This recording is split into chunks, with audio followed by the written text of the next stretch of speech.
अभी गंभीरता से विचार हो रहा है कि CWC के मेंबर के लिए, है ना, और उसके बाद जब हो जाएगा फिर आगे।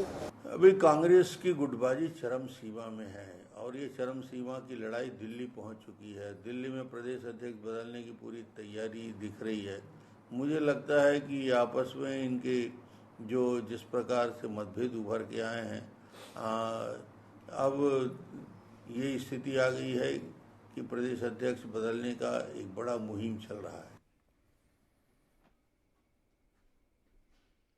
नमस्कार, मैं हूं मोहन तिवारी। आज के मुद्दे में आपका स्वागत है और आज का मुद्दा कांग्रेस से जुड़ा हुआ, कांग्रेस का एक ऐसा मसला जिसको लेकर पिछले 3-4 दिनों से लगातार एक्सरसाइज चल रही है और जो जानकारी आ रही है उसके मुताबिक कुछ नाम छांट लिए गए हैं और ये तय है कि कांग्रेस अपना नया अध्यक्ष बना सकती है। ऐसे में कांग्रेस के नए अध्यक्ष कौन हो सकते हैं, क्या उसके पीछे समीकरण है और इस बदलाव के पीछे की वजह क्या है, इन्हीं सब बातों पर आज हम चर्चा करेंगे और जानने का प्रयास करेंगे कि इससे भाजपा को क्या फायदा होगा, भाजपा क्यों इसे तूल देने में लगी हुई है। तो इस पूरे मसले पर हमारे साथ जो मेहमान हैं उनका स्वागत कर लेते हैं। हम बहुत स्वागत करेंगे। स्टूडियो में हमारे साथ जुड़ रहे हैं वरिष्ठ पत्रकार और राजनीतिक समीक्षक मनीष वोरा जी, उनका बहुत बहुत स्वागत है। इसके अलावा भाजपा का पक्ष रखने के लिए हमारे साथ जुड़ रहे हैं निश्चय वाजपेयी जी, उनका भी बहुत स्वागत है। और कांग्रेस का पक्ष रखने के लिए हमारे साथ जुड़ रहे हैं तेजतर्रार नेता बिलासपुर से अभय राय जी। तो तीनों मेहमानों का मैं स्वागत करते हुए इस चर्चा की शुरुआत करता हूं, क्योंकि लगातार ये खबरें आ रही हैं कि कहीं ना कहीं अध्यक्ष के नाम को लेकर कुछ दिल्ली में हलचल है, इसलिए ये बात उठ रही है और बीजेपी का तंज आपने सुन ही लिया। तो अभय राय जी, क्या माने, कांग्रेस नए कलेवर में 2023 का चुनाव लड़ने की तैयारी में है और इसीलिए 4 साल पुराने जो अध्यक्ष हैं उन्हें बदलकर किसी और को अध्यक्ष बनाया जा सकता है? मोहन भैया, ये कयास कल से चल रहा है और लगातार मीडिया की सुर्खियां हैं। पार्टी में तो ऐसी कोई खबर अधिकृत रूप से हम लोग के पास नहीं आई है और हाईकमान के पास ये अपेक्षित था। जब हाईकमान नया निर्वाचन राष्ट्रीय अध्यक्ष का हुआ उसके बाद PCC के जो डेलीगेट छत्तीसगढ़ से बने थे उनकी बैठक हुई और बैठक में सर्वसम्मति से यह पास कर दिया गया था कि जो भी छत्तीसगढ़ प्रदेश स्तर में बदलाव करने हैं, आवश्यक हो तो बदलाव करे, ना आवश्यक हो तो वही चले, लेकिन जो भी करने हैं हाईकमान को पूरा पावर दे दिया गया था। अब खड़गे जी से अपेक्षा है और कल से ये जो कयास चल रहा था, सारे नेता दिल्ली गए, मुख्यमंत्री जी सूरत गए, सूरत से दिल्ली पहुंचे, टीएस बाबा वहीं थे, चरणदास महंत जी पहुंच गए, तामध्वज साहू जी पहुंच गए, कुछ मंत्री भी वहां देखे गए हैं। तो इसका कयास लगाया गया अचानक कि बदलाव हो रहा है। कैबिनेट बदलाव की बात चली, अध्यक्ष बदलाव की बात चली, लेकिन अधिकृत रूप से अभी भी मोहन मरकाम जी हमारे अध्यक्ष हैं। उनके नेतृत्व में हम सब लोग 4 साल से लगातार काम कर रहे हैं और 2023 की तैयारी मोहन मरकाम, भूपेश बघेल के नेतृत्व में हमारी चल रही है और 2023 का चुनाव संगठन लड़ेगा मुख्यमंत्री के चेहरे के रूप में, सरकारी योजनाओं के छत्तीसगढ़ मॉडल के रूप में। पूरे देश में अगर जो चेहरा जाना पहचाना जा रहा है वो भूपेश बघेल का चेहरा है और भूपेश बघेल का चेहरा और संगठन मिलकर सोनिया जी, राहुल जी और खड़गे जी के नेतृत्व में 23 का चुनाव हम सब लड़ेंगे। और आज मरकाम जी अध्यक्ष हैं और उनके नेतृत्व में पार्टी आज कैंपेनिंग भी चला रही है। सारे ब्लॉक अध्यक्ष और जिला अध्यक्षों को जो टास्क दिया गया उस पर भी काम आज चलता रहा। हाथ से हाथ जोड़ो यात्रा भी हमारी चलती रही। तो मरकाम जी अध्यक्ष है, काम चल रहा है। बदलाव हाईकमान जरूरी समझेगा तो बदलाव करेगा। वो नया कलेवर की कोई बात नहीं होती, जवाबदारी दी जाती है।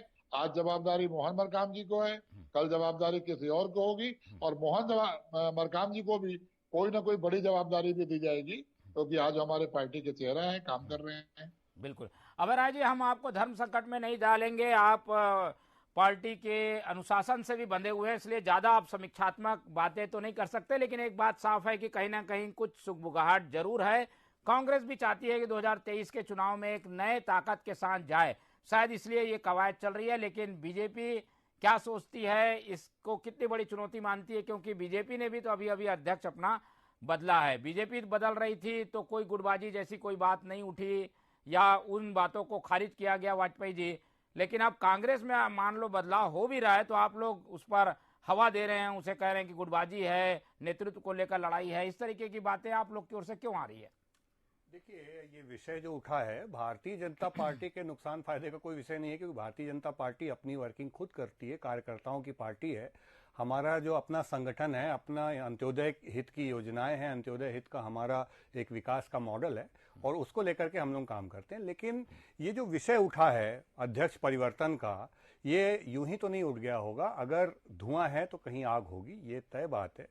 और ये क्यों उठा है? क्योंकि दो अलग अलग, ऐसा समझ में आता है, ताकतें हैं, दो अलग अलग शक्तियां कांग्रेस के अंदर में हैं, जो एक इनको अध्यक्ष बनाए रखना चाहती हैं मोहन मरकाम जी को, और एक वर्ग ऐसा है, एक ताकत ऐसी है जो उनको हटाना चाहती।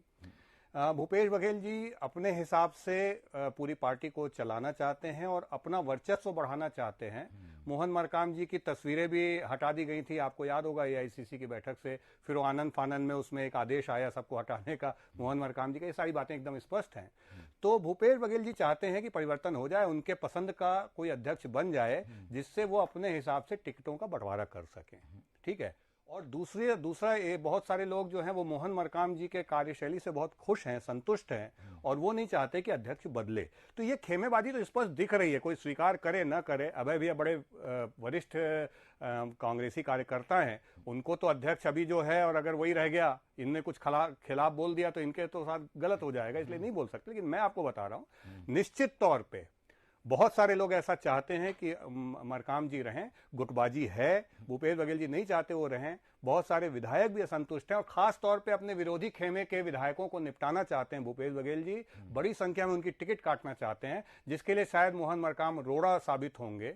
तो ऐसे स्थिति में ये तो स्पष्ट है कि चल तो रहा है अंदर खाने में कांग्रेस के। अभय जी कुछ बोलना चाह रहे हैं? जी अभय जी कुछ जवाब।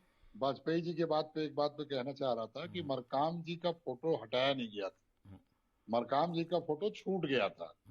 अति उत्साह में वहां पोस्टर लगाया जा रहा, तो उसमें छूट गया था, जिससे गलती सुधार किया गया, गलती मानी गई।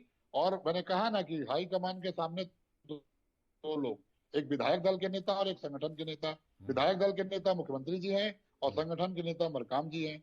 उससे पहले विधायक दल के नेता बाबा साहब थे और संगठन के नेता भूपेश बघेल जी थे। तो ये दो महत्वपूर्ण लोग होते हैं, इन दोनों के कंधे पे ही संगठन का और सरकार का काम यहाँ चलता है, वो चल रहा है।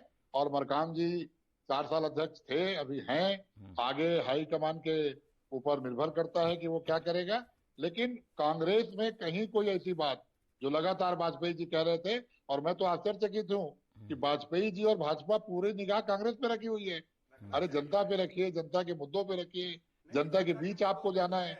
और जो चीज बिलासपुर में अमर अग्रवाल धर्मलाल के बीच चल रही है, दुर्ग में सरोज पांडे और प्रेम प्रकाश पांडे के बीच चल रही है, रायपुर में मूड़त और ब्रिजमोहन के बीच चल रही है, जरा उस पर भी थोड़ा निगाह रखें तो ज्यादा अच्छा होगा। मोहन जी, लेकिन मैं एक बात कहूंगा बहुत छोटे से उसमें, कि एक प्रदेश के अध्यक्ष जो पूरी उस स्वागत समिति के अध्यक्ष थे, जो यहाँ कार्यक्रम हुआ उसके अध्यक्ष थे, उनकी फोटो भूलवश छूट गई।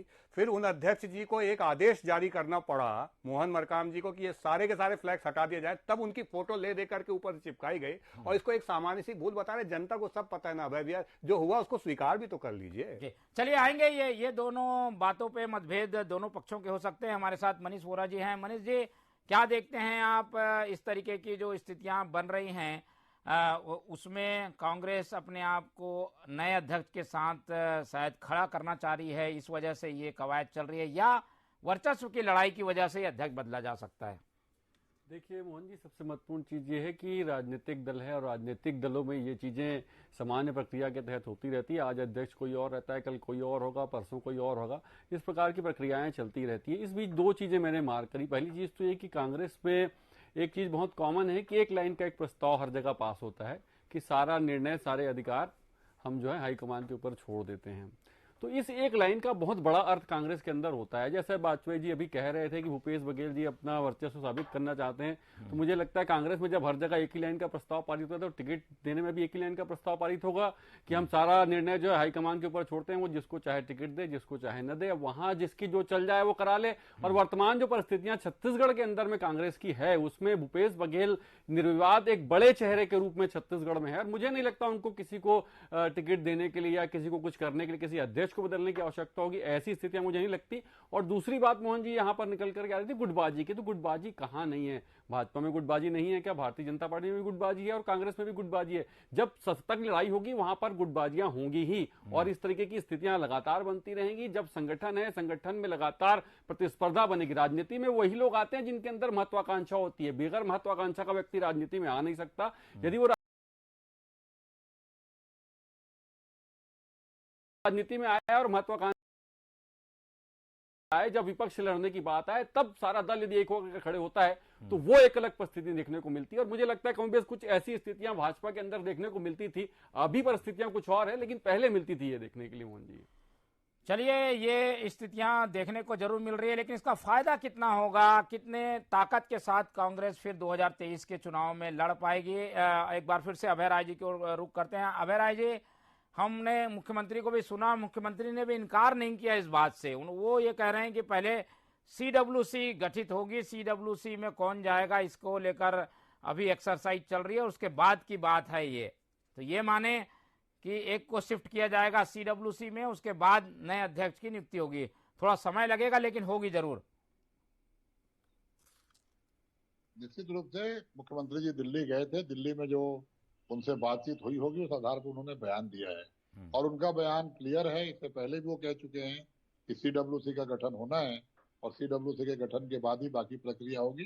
तो ये तो मेरे लेवल की बात है ही नहीं, ये हाईकमान और हमारे मुख्यमंत्री जी या जो भी बड़े नेता दिल्ली में हैं उनके बीच की बातचीत है। लेकिन बदलाव से, जो बदलाव है एक प्रक्रिया है, और बदलाव से हमेशा न फायदा होता है न घाटा होता है। बदलाव एक अच्छी प्रक्रिया है, और मोहन मरकाम जी का जिस दिन कार्यकाल पूरा हुआ था, मैं तो कहूंगा कि ऐसे अध्यक्ष सब पार्टी में होने चाहिए। उस कार्यकाल के दिन उन्होंने बयान दिया था, इसी बिलासपुर के कार्यक्रम में थे, और उन्होंने कहा था कि मेरा कार्यकाल पूरा हो गया है, हाईकमान जो काम आगे देगा वो काम मैं करूंगा। तो वो निश्चित रूप से वो भी जान रहे हैं कि उनका कार्यकाल पूरा हो गया है। अब आगे अगर नए कार्यकाल के लिए उनको नामित किया जाता है तो अच्छी बात है, उनकी जगह किसी और को लाया जाता है। लेकिन 2023 का हमारा जो एजेंडा है, 2023 का जो हमारा लक्ष्य है, 2024 लोकसभा का जो हमारा लक्ष्य है, उसके लिए संगठन बूथ से लेके प्रदेश तक तैयार है। सारी बूथों पे हमारी भारत जोड़ो यात्रा की तर्ज पर हाथ जोड़ो यात्रा चल रही है। राहुल जी को जिस तरह अलोकतांत्रिक ढंग से सदन से बाहर किया गया, राहुल जी को लेकर जिस तरह केंद्र में पहली सरकार देखा मैं जो विपक्ष के नेता से डरी हुई है, इतनी डरी हुई सरकार हिंदुस्तान में कभी नहीं रही।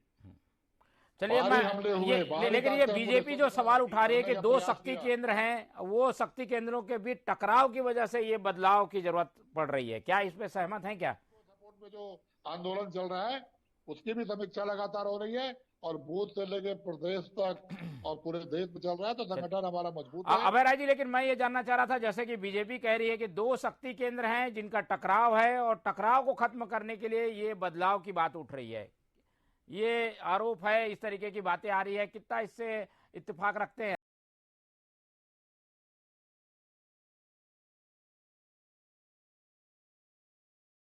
आप? विधायक दल के बैठक के मैंने अपने पूरे राजनीतिक लाइफ में पूरे हिंदुस्तान में कहीं नहीं देखा था कि विधायक दल के नेता का चयन बिना विधायक दल के बैठक के हो जाए, उसको भी नामित किया गया। सारी पार्टियां नाम भेजती हैं, लेकिन विधायक दल की बैठक तो होती है। यहाँ तो बैठक ही नहीं हुई। धर्मलाल कौशिक और नारायण चंद्र का ताश का पत्ता फेंका गया, एक जोकर अंदर एक जोकर बाहर। तो ये जो चीजें भाजपा में चल रही हैं, अगर उनकी पार्टी के लिए आवश्यक है वो परिवर्तन कर रहे हैं, हमारी पार्टी में जहां आवश्यक होगा वहां परिवर्तन किया जाएगा, कहीं कोई दिक्कत की बात नहीं है। बिल्कुल, लेकिन उससे पर हमारे काम पर कोई फर्क नहीं पड़ने वाला है। चलिए, कोई और आ जाएगा मोहन मरकाम की जगह या मोहन मरकाम ही रहेंगे, इससे क्या फर्क पड़ेगा? स्ट्रेटेजी, कांग्रेस की वर्किंग, कांग्रेस का संगठन तो वही रहेगा। एक चुनौती जो है कांग्रेस, वो तो कांग्रेस रहेगी ना वाजपेयी जी।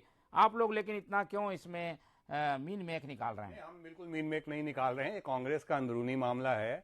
हम तो आप समीक्षा के लिए बुलाए तो हम अपनी बात रख रहे हैं, और जो चीजें सामने हैं उसको बोल रहे हैं। मैं ये इस विषय पे कुछ बोलूं उसके पहले जो अभय भैया ने अभी कहा कि अलोकतांत्रिक तरीके से राहुल गांधी जी को हटा दिया गया, आप उस अदालत के फैसले पर टिप्पणी कर रहे हैं जो अभी वर्तमान में लागू है। आप देश के कानून संविधान के तहत एक कोर्ट ने एक आदेश दिया है, उसके परिणाम स्वरूप जो कुछ हुआ है, और इसको आप इस तरीके से बोल रहे हैं, या मुझे ऐसा आपसे आग्रह है, थोड़ा गंभीरता पूर्वक और हमको जिम्मेदारी से बोलना चाहिए। अदालत के फैसलों के खिलाफ इस तरीके की टिप्पणी अच्छी नहीं है। दूसरी बात, आपके पास रास्ते हैं, राहुल गांधी जी पूरे देश के सबसे अच्छे वकील उनके पास में, ऐसी सुविधा है, उसके बावजूद उन्होंने अपना पक्ष वहां नहीं रखा और फैसला इस तरीके का आया है। आप लोगों को इस तरीके की बात नहीं करनी चाहिए, गैर जिम्मेदार। दूसरी बात जो विषय पे नहीं उन्होंने बोला, इसलिए मुझे बोलना पड़ गया। दूसरी बात यह है, आप मोहन मरकाम जी को शक्ति केंद्र के रूप में देख रहे हैं, आप मोहन मरकाम जी को गुट के रूप में देख रहे हैं। गुटबाजी सब जगह होती है, ये विषय नहीं है भाई। गुटबाजी तो है, ये तो स्वीकार हो गया ना। लेकिन मोहन मरकाम जी वो एक व्यक्ति हैं, वो एक विकल्प हैं जो मुख्यमंत्री बन सकते हैं। देखिए, भूपेश बघेल जी का चेहरा, ये बोल रहे हैं, अभी तक घोषित तो नहीं किया, कांग्रेस पार्टी तारीफ कर रही है। देखिए, मैं एक निवेदन कर लूं कि भूपेश बघेल जी का चेहरा घोषित रूप से 2018 में मुख्यमंत्री का नहीं था, लेकिन आज अगर कोई मतलब सरकार मान लीजिए जिसकी भी बने, अगर कहीं ऐसा अवसर आए तो मोहन मरकाम जी भी मुख्यमंत्री बन सकते हैं। उनको एक विकल्प के रूप में खत्म करना, ये एक सबसे बड़ा अभियान है। और ये निश्चित तौर पर सीधे तौर पे भूपेश बघेल जी चाहते हैं कि मोहन मरकाम वहां से हट जाएं। और वो एक आदिवासी समाज से आने वाले प्रमुख विद्वान व्यक्ति हैं कांग्रेस के अंदर। इसमें कांग्रेस से ज्यादा भूपेश बघेल जी की और उनके समर्थकों की चिंता है कि उनको किसी तरीके से निपटाया जाए। चलिए, बीजेपी की ओर से तारीफ मिल रही है भाई, मोहन मरकाम को नंबर पे नंबर मिल रहे हैं, पर आप लोग शायद पसंद जी स्थिति मैं समझ रहा हूँ, वो मैं बोल रहा हूँ जी। चलिए अभय जी बोल दीजिए, फिर आते हैं वोरा जी के पास। मैं वाजपेयी भैया से ही निवेदन कर रहा हूँ कि जितना मोहन मरकाम की तारीफ कर रहे हैं, जरा नंद कुमार साय को भी मुख्यमंत्री के लायक बता दें, विष्णुदेव साय को भी बता दें। नंद कुमार साय जी बिल्कुल मुख्यमंत्री से हमारे वरिष्ठ नेता हैं, कार्यालय में क्या हुआ था, ब्रिजमोहन जी के लोगों ने क्या किया था, नंद कुमार साय को क्या दिन देखने पड़े थे जब वो नेता प्रतिपक्ष बने थे, उनको भी याद करना। एक निवेदन करूं, भारतीय जनता पार्टी तो किसी को भी चेहरा घोषित नहीं कर रही, तो कोई भी वरिष्ठ नेता हमारा मुख्यमंत्री के लिए मैं धन्यवाद देता हूँ। चलिए बोलिए जी। मैं धन्यवाद देता हूं वाजपेयी जी को कि मोहन मरकाम को उस कद का समझते हैं, और कांग्रेस में मुख्यमंत्री के लिए बहुत सारे कद के लोग हैं। हमारी चिंता तो ये है कि भारतीय जनता पार्टी का चेहरा कौन है। हमारी चिंता तो ये कि क्या 15 साल के वही घिसे पिटे चेहरे को भारतीय जनता पार्टी सामने ला के चुनाव लड़ेगी, जिसको जनता 18 में रिजेक्ट कर चुकी है। और स्थिति ये है कि प्रधानमंत्री मिलने से इनकार कर रहे हैं। 14-15 लोगों से जो 18 के बचे हुए लोग हैं, 2018 में कांग्रेस की आंधी में, जनता की आंधी में जो बचे हुए लोग हैं, उनसे प्रधानमंत्री जी मिलना नहीं चाह रहे। चलिए वाजपेयी जी से मैं पूछ लेता हूं आपका सवाल। ये कह रहे हैं कि दिल्ली में कांग्रेस के लोग जाते हैं, राहुल गांधी प्रियंका गांधी से मिल लेते हैं, फटाफट गुलदस्ते देते हुए फोटो आ गई है। आप लोग के नेता 2 दिन से घूम रहे हैं, किसी की मुलाकात नहीं हो पा रही है। देखिए एक चीज है, प्रधानमंत्री जी न केवल भारतीय जनता पार्टी के शीर्ष नेता हैं, बल्कि वो देश के प्रधानमंत्री हैं। उनके पास वो सबसे मिलते हैं, लेकिन समय जो है वो समयानुकूल ही हो पाएगा। उनको तो राष्ट्राध्यक्षों से भी मिलना होता है, उनको शीर्ष अधिकारियों से मिलना होता है, देश के जनता के लिए, गरीब के लिए काम करना होता है। तो ठीक है, अपने समयानुकूल मिल जाएगा। लेकिन मैं एक बात बता दूं, आपको याद होगा कि महीनों जो है ना, सचिन पायलट बैठे रहे, ज्योतिरादित्य सिंधिया बैठे रहे और राहुल गांधी उनसे मिले नहीं थे। उनके पास तो कोई काम भी नहीं था, है ना। तो ये सब बातें नहीं। लेकिन मैं ये बात बोलना चाहता हूं, माननीय नंद कुमार साय जी के लिए आपने कहा, हमारी भारतीय जनता पार्टी तो किसी भी चेहरे को घोषित कर नहीं रही मुख्यमंत्री का, तो कोई भी नेता बन सकता है, उसमें नंद कुमार साय जी भी बन सकते हैं। किसी ने रुकावट थोड़ी डाली। आप कैसे ये बात बोल रहे हैं। और मैं आपसे एक बात बोल दूं भैया, ये भारतीय जनता पार्टी की तो 3 बार लगातार सरकार बनी है। आप पहले दूसरी बार बना लीजिए, उसके बाद ये सब बातें करिएगा कि आपकी पार्टी को रिजेक्ट किया, नहीं किया, किसको किया। और उसके पहले जब कांग्रेस की सरकार नहीं आई तो जनता ने कांग्रेस को भी अस्वीकार किया था। ये भी आप बड़प्पन रखिए, इतनी बड़ी जीत दी आपको, एक थाती पकड़ाई जनता ने। आऊंगा इस विषय पर। जितने वादे किए ना, आपने शराबबंदी लागू किया, बल्कि आपने बता दिया हम शराब दुकानें बढ़ाएंगे, आपने बोल दिया। आपने उन माताओं बहनों के साथ धोखा कर दिया। आपने किसानों को बोला कि हम इनको पेंशन देंगे, एक भी किसान को पेंशन नहीं दिया। आपने बुजुर्गों को बोला। ये बहस दूसरे तरफ चले जाएगी, दूसरे तरफ चले जाएगी। बनाए जा रहे हैं। चलिए दूसरे, मनीष जी इंतजार कर रहे हैं, मनीष जी से ले लेते हैं टिप्पणी और विषय पे आते हैं कि क्या कांग्रेस के नए अध्यक्ष से कांग्रेस को नई ऊर्जा मिलेगी और कितना राजनीतिक फायदा इस बदलाव से मिल सकता है। जो भी बदलाव हो या फिर ना हो, क्या इस पूरी कवायद का फायदा कांग्रेस को मिलेगा मनीष जी? देखिए, वर्तमान जो परिस्थितियां हैं छत्तीसगढ़ के अंदर, मुझे लगता है कांग्रेस बहुत बड़े बहुमत के साथ छत्तीसगढ़ में सरकार में है। और अभी जो वर्तमान में जहां तक बात प्रदेश अध्यक्ष को लेकर के आ रही, मुझे लगता है कि मोहन मरकाम जी एक अनुभवी आदमी है, 4 साल का लंबा उनके साथ संगठन का अनुभव है। और अभी चुनाव के पहले यदि एक तरीके से यदि उनको हटा दिया जाता है तो कांग्रेस को थोड़ा सा सेटबैक मिल सकता है। कारण यह है कि एक आदिवासी चेहरा है कांग्रेस का, बड़ा चेहरा है, उसके साथ साथ 4 साल से लगातार प्रदेश अध्यक्ष है और मुझे लगता है निर्विवाद रूप से वो प्रदेश अध्यक्ष है।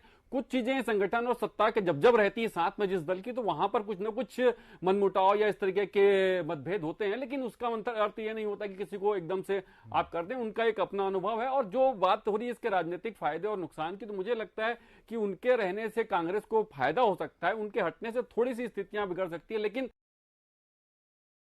संगठन जहां भी काम करता है, जो आज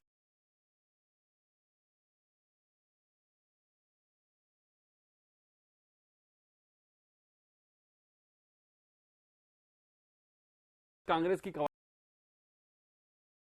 देखिए, जो कांग्रेस की जो कार्यशैली है, कांग्रेस का जो बोलना चाहिए जेनेटिकली जो कांग्रेस के अंदर है, उसमें कहीं भी ये तरीके इस बात की चीजें नहीं आती। कांग्रेस हाईकमान ने यदि किसी को एक बार किसी पद पर मनोनीत कर दिया तो उसके बाद में मुझे नहीं लगता कि कुछ ऐसी स्थितियां बनेगी, असंतोष होगा। थोड़ी बहुत चीजें तो विरोध स्वरूप थोड़ी बहुत देखने को मिलेगा, लेकिन मुझे नहीं लगता कोई बड़ा असंतोष है ऐसी कोई चीज देखने को मिलेगी, क्योंकि जो कांग्रेस का जो कल्चर है, कांग्रेस का जो संस्कृति है, उसके हिसाब से कहीं ऐसी स्थितियां मुझे नहीं लगता कि देखने को मिले। क्योंकि अभी कांग्रेस छत्तीसगढ़ में सत्ता में है और सत्ता में रहने की वजह से ये जो चीजें हैं वो अपने आप दब जाती हैं। मोहन जी, अभय राय जी, ऐसे कई उदाहरण हैं जब भी कोई कांग्रेस बड़ा फैसला करती है तो ऐसी स्थितियां बनती है जिसमें डैमेज कंट्रोल के लिए पार्टी को तैयार रहना पड़ता है, कुछ नाराजगी, मनमुटाव जैसी स्थितियां आती हैं। ये जब एक बड़ा फैसला करने जा रही है पार्टी, इसके लिए क्या तैयार है?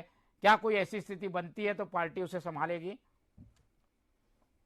मोहन भैया, इसका जवाब तो फैसला होने के बाद ही देना चाहिए, पहले बोलना उचित नहीं है। लेकिन बदलाव से जो व्यक्ति, उसके मन में निश्चित रूप से तकलीफ होती है।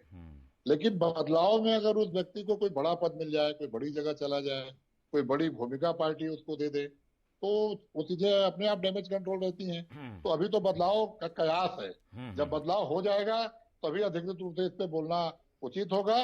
और कांग्रेस और छत्तीसगढ़ मॉडल, ये दोनों 2023 के लिए तैयार हैं। छत्तीसगढ़ मॉडल से सुखी गांव और समृद्ध किसान के नारे के साथ हम 2023 के चुनाव में जाएंगे।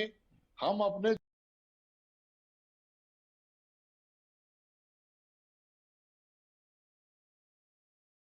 जो काम